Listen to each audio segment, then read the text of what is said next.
Well, this is Brent Rains, Brent Rains for Alternate Perceptions Online Magazine. And we have another exciting presentation for you. This guest is all the way over in Wales. It's the 19th of September, Monday morning at 8 a.m. here, but it's 2 p.m. his time over there in Wales. And my guest is Jack Hunter, a Ph.D., anthropologist, author, and teacher with a deep interest in mediumship, trance phenomena, all sorts of anomalous subject material, parapsychology, and such. He's written Talking with the Spirits, Greening the Paranormal, Spirits, Gods, and Magic, along with other volumes. He's the editor of Paranthroplogy, established back in 2010. Jack, welcome to Alternate Perceptions. Thank you very much. It's good to be here.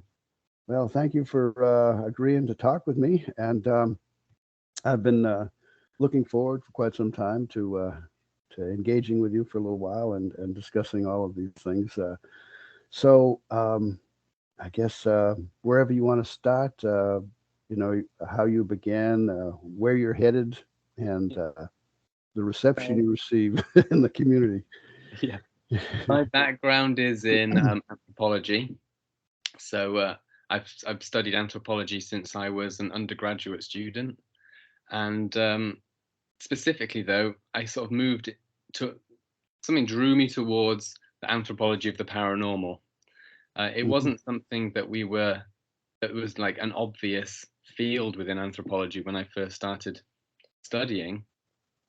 But the more that I delved into it, the more that I found out that there was this sort of strong lineage going right back to the very beginning of anthropology, where anthropologists had been interested in things like, mediumship and the paranormal and all that good stuff, but had been either unwilling to write about it in public, so they may have written about it in their diaries. E.B. Tylor is a good example. He was one of the founders of anthropology. And he had had all sorts of experiences in Victorian London with famous Victorian mediums like D.D. Hume and Eusapia Palladino and, people like this. Yeah. Yeah.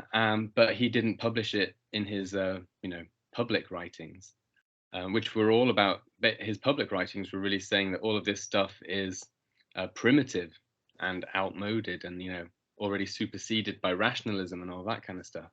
But then in his private diaries, he was having experiences that he couldn't explain.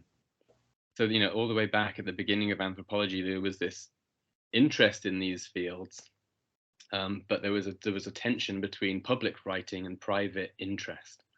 The people were often more interested in it privately, but wouldn't talk about it publicly.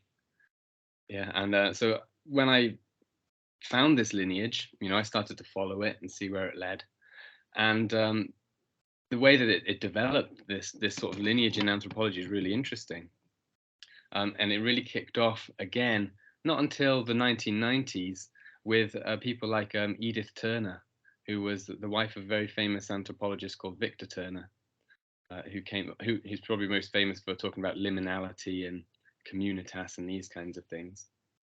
But anyway, Edith Turner advocated a sort of participatory approach to studying things like ritual and magic and religion, and for the anthropologist to actually participate and engage in rituals in order to experience them from the insider's perspective. And when I discovered this Edith Turner's writing and this method that she was proposing of this kind of really immersive participant observation, I thought this would be a great way to study things like mediumship and the paranormal, within a nice anthropological framework that's well established and, like I said, has got roots that go right back to the beginning of the discipline, but that has potential to push anthropological theory into new and interesting directions. So I did a study of mediumship in Bristol, trance and physical mediumship. Yeah. Yeah, kind of reminds me of the things that Carl Jung, as a psychologist, faced. I mean, he grew up, exposed to mediumship and such, and knew that there were phenomena that were quite unusual. That I remember him writing something about country folk knew things that people in the city didn't didn't Yeah, realize existed. exactly. And he got quite. And I remember his Sigmund Freud tried to take him under his wing and make him a student of his particular field, but of course Jung had a different vision, and of course Freud was quite upset and told him he was wasting his time in the occult underwaters or something or rather. Exactly. But Freud was trying to establish psychoanalysis and psychodynamic model and that kind of thing as an Yeah, established, acceptable science. And it was the same with the anthropologists of the 19th century. They were trying to say that anthropology is a science, and we're objective and rational, and anything that sort of is a little bit superstitious and things like that, well, that must automatically be primitive, and that kind of thing. So they were coming from the same perspective and dismissing the paranormal because they right, wanted to make their disciplines seem respectable. right. It's the politics of science there, Yeah, exactly. and I know you had a posting on Facebook recently showing the various volumes you'd written, and someone took exception to that. And obviously they the way um, they wrote, they sound like they were quite familiar with a lot of the science themselves, but they just you know couldn't quite accept that this was a legitimate field. They I think we call it cognitive dissonance or something. But It can happen, yeah. anyway, yeah, I had heard you a few months back on Barbara Fisher's 6 Degrees of John Keel, and that was quite interesting. And of course, I wrote a book on John Keel. He heavily influenced myself early on as a teenager, and I decided if I was going to pursue UFOs, I was going to include all these other anomalous phenomena too that Keel strongly emphasized were interconnected.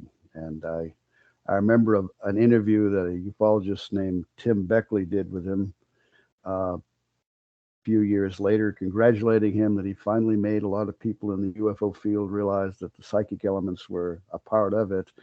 And he said, no, it was kind of like opening Pandora's box. It only made things more complicated, Yeah, We still haven't really got the answer that, we're looking for the whole thing. yeah. But, I think I agree with him. It makes it more complicated, but I don't actually see that as a problem. oh, well, yeah, of course, he felt it was, it was an avenue that had to be explored, but it's still, you know, uh, he wasn't about to take a victory lap on it. No.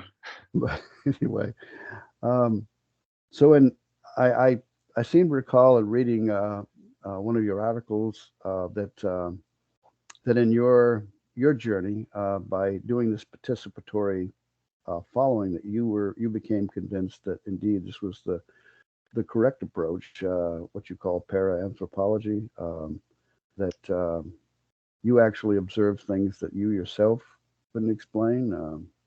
Yeah.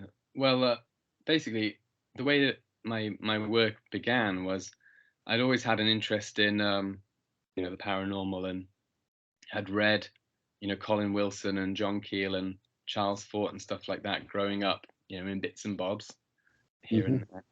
So I'd always been interested in it, but I'd never really connected that you could kind of do an academic study of this kind of thing until I encountered, like Edith Turner's work. Yeah. But I was interested in spirits, and I'd had my own earlier on psychedelic experience where I'd seen what I thought of were fairies when I was a bit younger. Hmm. So I'd had some experiences, and then when I got to university, I was thinking, well, how I need to find a way that I can study this stuff, and write my dissertation about it. And I decided that I would go to people who claimed to have regular communication with spirits and talk to them, because obviously people who claim to be in contact with spirits, they're the people you want to talk to if you want to find out about spirits. Mm-hmm. So I started to attend spiritualist churches in Bristol. At the time when I started to do my research as an undergraduate, there were about 10 spiritualist churches in Bristol, which is quite a small city, really, in the southwest of England. But it gave an indication that there was a sort of a thriving spiritualist community in Bristol. So this was interesting to me as an anthropologist. Yeah. So there's something going on there. But because of the nature of these spiritualist churches, it seemed like it felt difficult for me anyway, being quite an inward kind of person, not very outgoing and sociable, to make contact and communicate with the people, on an intimate level, because the congregations of people were coming and going every day. You might have 10 people in the crowd one day, and then you might have 20 the next day, and then no one the next day. So it was difficult for me to find a kind of anchor. So I went home again after a psychic development session at the Spiritualist church and started to look and see if there were any smaller groups, more intimate groups that I could maybe attend and talk to people about. And I stumbled across the website for a group called the Bristol Spirit Lodge, which it turned out to be just about 10 minutes, 20 minutes walk up the road from where I was living at the time in my student accommodation, which is handy. Yeah. And this group had been established to develop trance and physical mediumship. So when I've been in the spiritualist churches, the kind of mediumship that I had seen was, you call it like a clairvoyant mediumship or platform mediumship. Sometimes it's called mental mediumship, where the medium on the stage and they're getting messages, maybe through a spirit guide or something, and then they translate that to the audience. So it's a very subjective kind of experience for the medium. But with trance and physical mediumship, it's a much more sort of intense experience. With the trances, the mediums would go into an altered state, and then different spirit personalities would speak through their body, which was an amazing thing for me to see as an undergraduate. And then the physical mediumship was actually where they were trying to produce things like ectoplasm. And I'd thought, based on what you read and see in the popular media and stuff, that ectoplasm was a kind of like a Victorian thing, that people didn't really believe that it could be a real thing and all this kind of stuff. And no one had been producing ectoplasm since, the 1920s. So I was really interested to find that people were actually, trying to produce this thing and dedicating a lot of time of their lives to actually investigating it. And they weren't necessarily always able to produce it. In fact, most of the mediums that I saw were not able to produce ectoplasm. And most of them just did the sort of trance mediumship. And then it was sort of more developed mediums who were guests who would come in and demonstrate ectoplasm. And even then, it was a little bit shady. I saw it, but I didn't know whether it was real or not, which is part of the mystery of ectoplasm, I guess. But amazing that this was happening and that people were gathering more than once a week to try to produce this, just 20 minutes up the road from where I was living. Yeah. So it's like the perfect place to go. And I got in touch with the circle leader, and I went over and had a chat, and eventually she invited me to one of the seances, and it sort of exceeded my expectations in lots of different ways, because in the first sense, it was about 9 o'clock in the morning that I had to turn up for the seance. So it was bright, morning. It had been icy cold the night before, so all the pavements were really slippy. And I was almost like, it's too cold and icy to bother going to a seance this early in the morning. But I persevered and I went through it and got there. And it was bright, and they were very welcoming. And we went in, and the circle leader had laid out a table for everyone to sit around with our names on placemats, so we could have a chat and get to know each other before we went into the seance. And then we went out into the shed. It was like a shed in the garden, that had been done up with as a seance room inside. So there was like a wooden circle in the floor, in the middle of the floor, where they would place objects to be moved by spirits, and chairs all around the outside. And in the corner, in the north corner of the lodge, and she explained to me that it was in the north corner because of these instructions they'd had for the flow of energies during seances. The north corner had this cabinet, which is like a curtained off area with a big heavy chair inside in the middle where the medium sits to do a trance thing from. So I went in, and I didn't know what to expect. They put on sort of like new age kind of music, with like panpipes and things like that, and synths, running away. And I watched the medium as they put these red lights on, and you could still see everyone. And I saw the medium, who was a lady called Sandy, who had only just met before, but she seemed very kind of timid and quite calm and quiet. She sat in the big chair, and she started to sort of sway backwards and forwards, and to breathe heavily and things like that. And she was like pushing herself up on the arms of the chair, so it looked like she was lifting up a little bit and straining her legs out.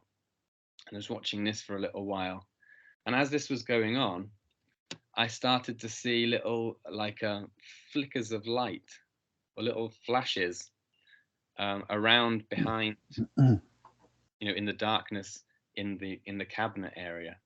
And they seemed to be, to me anyway, to be like hallucinations. It felt like they seemed to be like little, have you heard of like phosphenes and entoptics? Like when you go into dark places and you see little flickers and stuff. Yeah. Felt like that. But anyway, it carried on. And this was the very first seance, I'd ever attended. And then I saw this sort of green face, this green mask sort of appear or form over the medium's face. And it looked like a kind of like a Chinese monk face. It's very stereotypical, kind of almost cartoon-like image. And again, it felt like it was the same kind of thing as these little lights, like it was me projecting something out onto it. And the green face just sort of slid down slowly and then dissolved around the chest area. And I kind of kept it to myself. I was like, I'm not going to mention this to anyone. I'll just, see what happens. I don't want people to think that, I've come to my first seance and I'm having all these amazing experiences and stuff. So anyway, then eventually spirits started to talk, and we got introduced to different spirits. And the seance must have lasted for about an hour or so. And then it just sort of petered out. They put on music to close the circle down. The medium came out of their trance, and then we all went back out into the house to have a cup of tea and have a talk about stuff. And one of the other sitters, while we were talking, said, "Did anyone else see that green face appear?" And I was like, "Wow, yes." I did, but I could have sworn that it was like a hallucination. So that was my very first experience going to the seances, and it included this weird kind of semi-subjective experience that was shared, a shared hallucination essentially, and that kind of hooked me. Yeah. You have my John Keel book. I guess you read the account of the U.S. attorney that went to England and participated in a mediumship event where the face of the person, as they were talking, turned to like a Chinaman's face, right? Just Wow, it was just really close, face to face, And he said that this group had a lot of drawings of different faces, of beings that would have, spirits that would appear to them, and just superimpose the image of the spirit over the face of the medium. Yeah. And that he had witnessed that. So yeah, and eventually I found out that in spiritualism it's called transfiguration. So it's actually something, and some mediums specialize in it as one of their their main skills. Some Yeah. people are really good transfiguration mediums, and they can allow the energies around their face to be manipulated, and it's very interesting. Hmm. Yeah. And, I can see where that would set you on a different approach to what you were doing after Yeah, that experience. exactly. Um, and I understand too about kind of the awkwardness. I when back in the mid '70s, I was traveling around a lot, and there was a group in Ohio that they would have. It would kind of reminded me of a seance type environment. It was outdoors, but they have a big bonfire, and they would try to call in the UFOs, and some people claim to see materialized craft, orbs, beings, or whatever. And I remember sitting around in this living room one evening, and everybody was sharing about this woman's experience at Mount Shasta, her and her boyfriend or husband, and their experiences. And of course, I'm there just listening away, and then finally, this woman turns to me and says, "Why aren't you saying anything?" And it's like, I'm just intrigued. I say, I just have nothing to offer. Oh, you must have something to say about what's going on, Yeah. you know. But later, the lady, Madeline Teagle, um, who was a contact of yourself, but we got along very well, and we could talk about all different manner of things, and she would introduce me to different people, and she said, "Now, Brent said, I don't want to, I don't really care one way or the other, but I don't know if you realize that a lot of people are discussing how you just appear here, and you drive a green car, green on the interior and exterior, and you're a young man that some people think maybe you're, like a government spy or something." It says, "I don't really care, but I'm just curious." Yeah. And it's, you know, I even went down here to Alabama one time, and I heard about these policemen seeing a UFO, and it just happened. And I went there just at shift change, and the radio dispatch had all these officers lined up, and I had made these forms up for them to fill out, and they'd filled them out, and one of the older officers come up to me and says, "Boy, you boys move fast. What agency do you work for?" You Yeah. Amazing. I, I thought, yeah, I'm just the mystery man here, but Yeah. uh, I was just following up on what Keel had done, traveling around trying to interview people, and it was kind of awkward. You're knocking on doors and talking to people, and they have no idea who you are. You try to introduce yourself and gain their confidence, but Exactly. it's Yeah. And this is one of the problems with all of this kind of research. I mean, but it also why I think a sort of anthropological approach is useful. mhm. Anthropology gives us frameworks and tools and things to do that kind of work. Um, so I think it would be really great for paranormal researchers and UFO researchers and all different kinds of researchers of the strange to have some kind of training or background or at least awareness of these different kinds of approaches. Right. Yeah, I know that during for quite a number of years, I was in touch with a psychiatrist that was quite familiar to John Keel. He consulted with him a lot, Dr. Berthold Schwartz, Yeah. and he was very familiar with parapsychology. And John Keel informed him back around 1968. Well, if you're interested in parapsychology, you need to join us in the UFO field. So when I was traveling around, he was guiding me to different places, suggesting different things. And he compared, we talked about the comparison of some of these events to like an open air seance, where a group of people were trying to channel something, and they would see as a group some kind of light come down, maybe a being or whatever, and have some kind of channeling, and it was all quite intriguing. Some were actually using Ouija boards, or automatic writing to pull in these manifestations. But um, yeah, but as he was telling me, but as a psychiatrist, a lot of people are quite suspicious when you start knocking on their door and want to talk to them about their sighting. Yeah. But it's Yeah.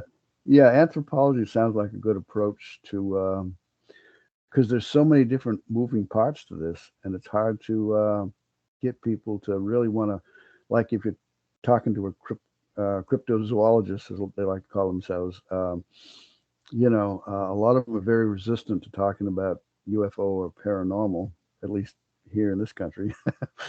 They're just, they're within their own field, and they don't want to venture a lot of times outside of it. The same thing with um, trying to approach a parapsychologist about UFOs or cryptids. But if we could just bring everybody under some framework, like what you talked about, where they could openly talk about these different things and try to connect the dots and make comparative analysis. What I call ontological flooding. It's the Yeah. idea that in order to sort of approach things that are complex, so it's like we're saying, UFOs are complex. They're not simple, and they resist any kind of reductive analysis. So like we can explain them away as swamp gas or whatever. It's a very reductive analysis, but the explanation doesn't do anything to the rest of the mystery that's surround it. Even explaining it as extraterrestrials, Mm-hmm. it's still a reductive explanation. It doesn't accommodate all of the other strange stuff that goes on around UFOs. So ontological flooding suggests that we need to take into consideration a whole range of different possibilities, and not that's including also the possibility of fraud and all of those kinds of things, and performance and whatever. But Yeah. take all of the different factors into consideration, and we're going to end up with a nuanced understanding of it, rather than an overly reductive or way too simplistic understanding. And even if that nuanced understanding comes out ultimately as there's no such thing as ghosts or whatever, no physical thing or whatever, you still understand all of the social and cultural dynamics that are going on around it and how those beliefs fit in. I actually think that there is something more going on to it, but you see what I mean? If you Mm-hmm. as soon as you reduce it, then you lose sight of all of the different stuff that's going on around it. Yeah. Everybody's got to come in with their own perspective, but be willing to listen to others and somehow not let their differences be Yeah. a problem. Um, yeah, That I've. entertain possibilities Mm-hmm. and hold ideas simultaneously. We don't have to think about things necessarily as in conflict with each other. So, an extraterrestrial hypothesis and an ultra-terrestrial hypothesis don't have to be in conflict. It's not an either-or situation. It could be a both, both and in something else as well. Yes. Well, I know that it's a difficult thing to navigate. I remember a good friend I had in the UFO field, and my co-editor had published some words framing Roswell and such in a different framework than he liked. He talked about the stories of pickled aliens and crashed saucers, and and he took a dim view of the stories. And this guy had he no longer wanted anything to do with us anymore, and we had quite an interesting correspondence prior to that. I had visited his home, and we had a lot of extensive correspondence, and it all ended just because um, someone had a different view on crash saucer stories. And it's like a religion for a lot of people. And then of course there's people who will just want to dismiss anything strange that's going on as being demonic, and you shouldn't mess with that stuff. So there's all kinds of challenges to trying to put this in the proper framework where we can open it up to a wider audience and not people feel threatened or challenged with their own beliefs and so on. Yeah, it's hard work. Yes, Keel said belief is the enemy.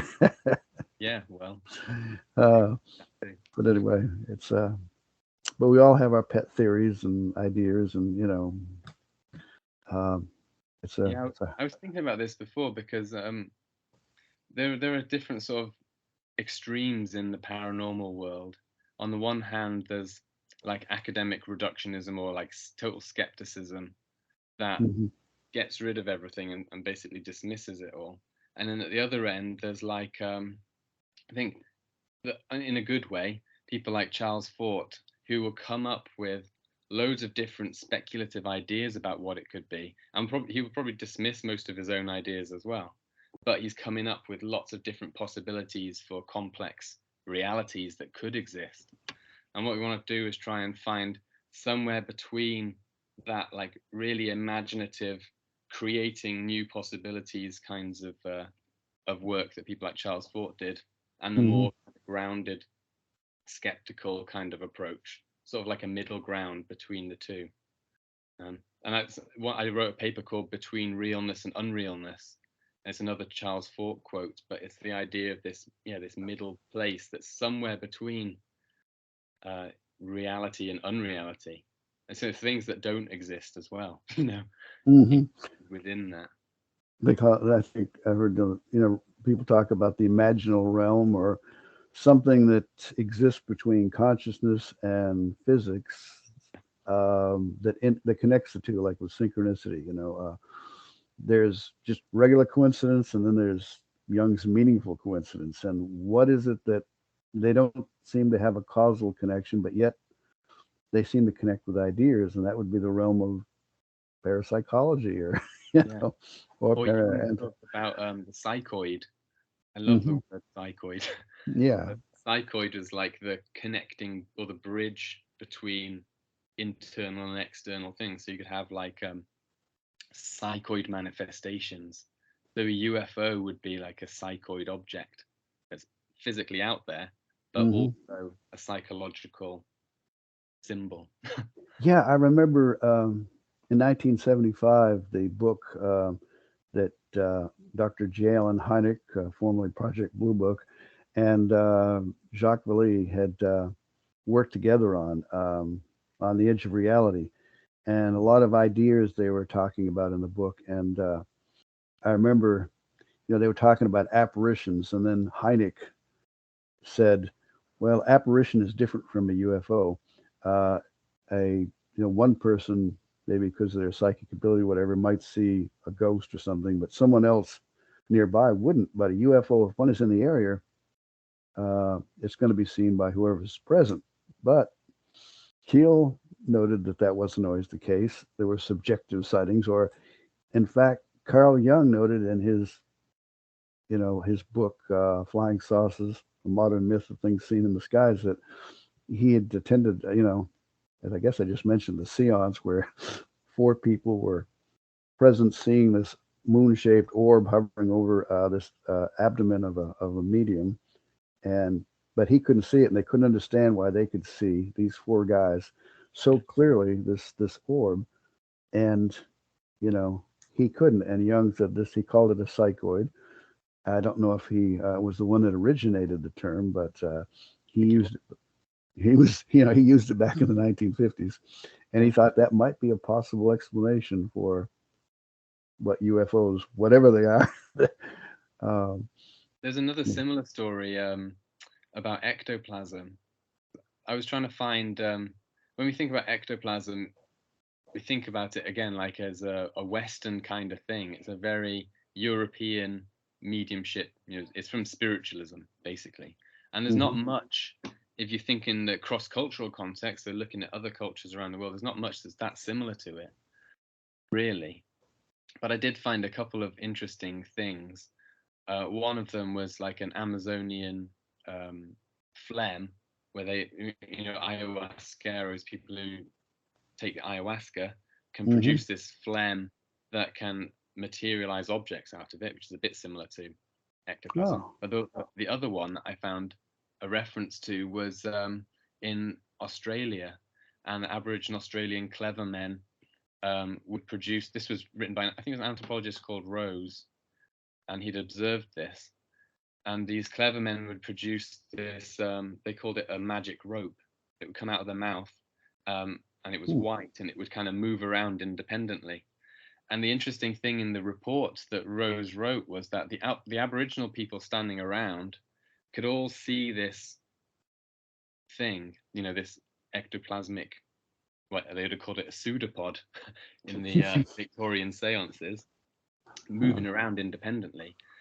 And then the people who were observing, the anthropologists, couldn't see anything.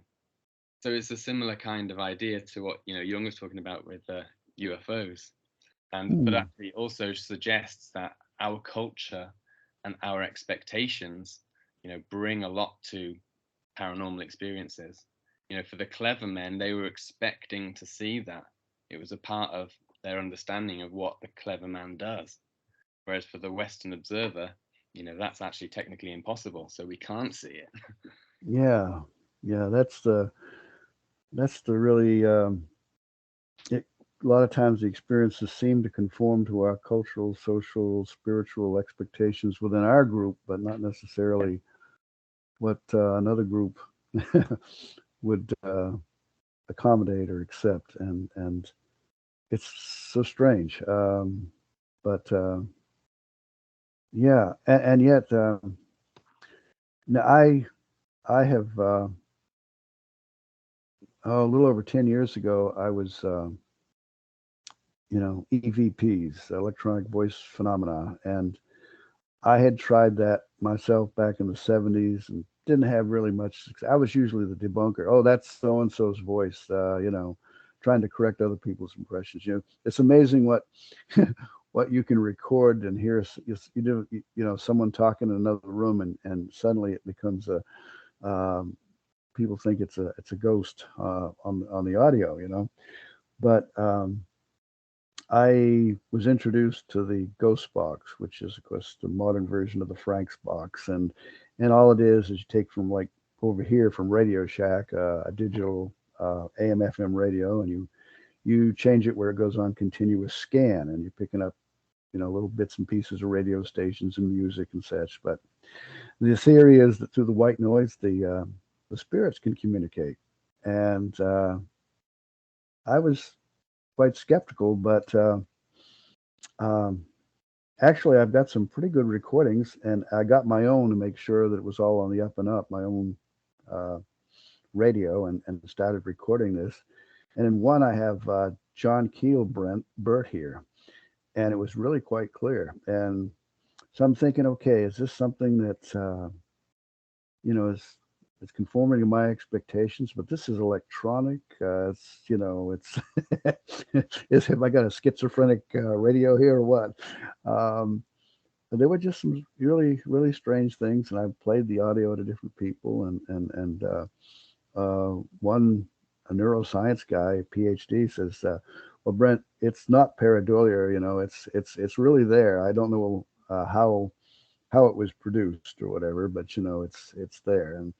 And so I know there's some, just from that alone, from my experience, I know there's some underlying, because someone would have to really, I guess, be there when it happens to really appreciate the full magnitude, because you have something like that. But I mean, you got to wonder, like, what are the chances of people even talking about John Keel on the radio? yeah, I don't. That's exactly what I thought. I've gotten John Keel several times, and then he seemed to quiet down one time when we were doing a ghost box session here at my house here in Tennessee, and my wife got upset and says, "John Keel, I'm trying to talk to someone else. Will you please be quiet?" Well, he's been pretty quiet since then. She ruined it for me. But it's just an interesting phenomena. These things, they happen. We don't know how they happen. Even John Keel was skeptical of such things. He says the phenomena can mimic different personalities, voices. People can sound exactly like them. So, going by that, John Keel himself, because he was a lifelong atheist, he probably would have said, "Nah, that's not me." No, it's amazing. I mean, that's one of the things that I like about John Keel's approach. It's kind of like, almost kind of like a gonzo kind of journalism approach, which I think also resonates quite nicely with an anthropological approach. I mean, like Mothman Prophecies, the cool thing about that book is it's not just focusing on Mothman, but on Hmm. all of the different kinds of social things that are going around at the time, the different kinds of social tensions. And you really get a feeling in the book of the whole thing, like building up to the collapse of the bridge. Well, that's like pretty good, ethnography, writing about and describing what's going on in a particular place, using interviews with people, and thinking about the bigger picture rather than, the juicy bit that everyone really wants to get out, which is the Mothman. Yeah, and he Man was, within all of that. yeah, and yeah, he wrote that book. He really didn't want to. He had moved on at that time in his life. And he was letting other people write about it, but he had a literary agent who wanted him to convinced him to write the book. So he dug out his notes and everything and splashed the words on paper, sent it in, and he called it a commercial flop at the time. But he did make a little money there when the 2002 movie with Richard Gere came out. He actually, I understood from a literary agent, he had, um, oh, I guess toward the last of it, that she said that he was really quite excited. He got to actually review the scripts for that they planned for the movie, and he finally found that one that he liked that they used. He said not that it's accurate, not that there was he dove into the icy waters, in the Ohio and rescued a lady police officer or any of that. It was just that the movie itself, he felt recreated the sense, the drama, the Yeah. awe of what was happening, at that time, better than the other manuscripts he had read.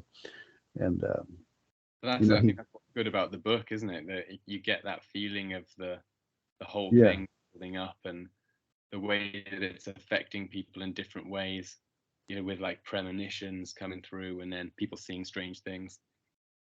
yeah, Uh, yeah, model for doing a case study, paranormal case studies. yeah. Yeah. I wish, now in hindsight, I had no idea I was going to write the book I wrote on John Keel, but I felt um, after his passing, it dawned on me that I need to write one, not just biographical, but interview people who had known me and describe how it affected me and pursue it in that manner, And I thought, man, there's really things that John Keel wrote so much. I mean, he had a regular column, and uh, let's see, Fate magazine for a while, and yet there's things that remain unanswered, and so many people have passed on from that time. I was very fortunate to meet some people who had known him, like Rosemary Guiley, and who has now passed on, and Dan Drazen, who I'm still in touch with. So he's mentioned several times in the Mothman Prophecies, and was with Keel that evening that the Silver Bridge collapsed and it came over the TV. But in the Mothman Prophecies, Keel writes about this friend of his who he hadn't seen in years, who just happened to come by the apartment that evening. And when it came over the TV about the collapse of this bridge, which he said must be the Silver Bridge, and it was. Uh, what he doesn't tell in the book, and which I reveal in my book, was that it was a friend of his that seemed quite normal. I had his memories and his whole appearance. Dan Drazen was there. He says he saw him, but Keel wrote Dan Drazen later and said he met the guy's wife at Macy's. And I don't know if she worked there or was just happened to be shopping, but um, they got talking about, her husband. And he said, I just saw him, told her when it was. And she said that was impossible. He passed away in July of 1965, a heart attack. And Keel said, are you sure? Which said made her kind of mad. Says, I was there for the whole thing, John. Don't you think I know? So here was another mystery that Keel wrote to Dan Dresden, said, it caused him many sleepless nights, trying to figure that one out. And I talked to a couple of guys that the Frick brothers, Tim and John Frick, who are always at the Mothman Festival in Point Pleasant, West Virginia, each September. And they met John Keel in 2003 there, and they spent about 8 hours with him. And he told them that story. And one of them said, "Wow, don't you think that was quite extraordinary?" And all this, he says, "No, it hurts my head too much to think about it." Yeah. and to me, if something hurts John Keel's head like that, that's pretty pretty profound. But No, it's anyway, amazing stuff. And and to think that he had all of those probably other kinds of experiences as well that he hasn't, or that weren't yeah, anywhere. it was kind of frustrating. I mean, I mentioned in my book one that I came across. It was just a little small thing that he'd written in an article where he's talked about changing landscapes and things like that. The kind of like the Oz effect that's been discussed. Well, he described in Ohio that he had gone into a house that wasn't there the next day. I mean, and that's all he said. Yeah. Just matter of fact, and then going on these other stories, and then it's like if I just had an opportunity to go back and and say, "Hey, John, tell me more about this." He even wrote me once about Catholic priests who were covering up evidence, something about some young man reported some experience to him, and these Catholic priests told him to remain silent. And he thought they were crazy. And then he went and talked with them, and then he found priests who were in hiding, fearing for their lives. And it's like, and then he goes on in his letter, and it's like, whoa, wait a minute, what else happened? And then I write him, and he goes off on some other subjects. Yeah, I would like to revisit that whole thing, if I just had the opportunity. But anyway, well, it's almost an hour, I guess. Thank you again, Jack Hunter, for sharing all this time and interesting discussion with you. And is there any talks you've given or anything you want to point out to the readers that you've done or got going?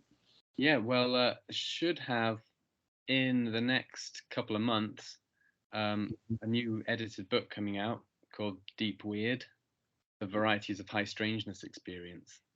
Oh, And it's an edited book. It's got lots of chapters on sort of the most unusual kinds of paranormal experiences and where they interact with each other. They've got people like Joshua Cutchin writing a chapter, and Susan Demeter and Gregory Shushan, a real mixture of academic and popular paranormal writers, which I think is a cool thing. So that should be coming out, hopefully end of October, sometime in November. all right. Sounds really cool. All righty. Be looking for that. Deep Weird. Deep Weird, yeah. Yep. All right then. Well, thank you very much for talking with me, and I'll get this posted real soon to my YouTube channel. And so take care of yourself, and maybe we'll cross paths again here. Looking like to. Yeah, definitely. Cool. So anyway, take care of yourself and have a good rest of the week. See you then. Bye-bye. Bye-bye.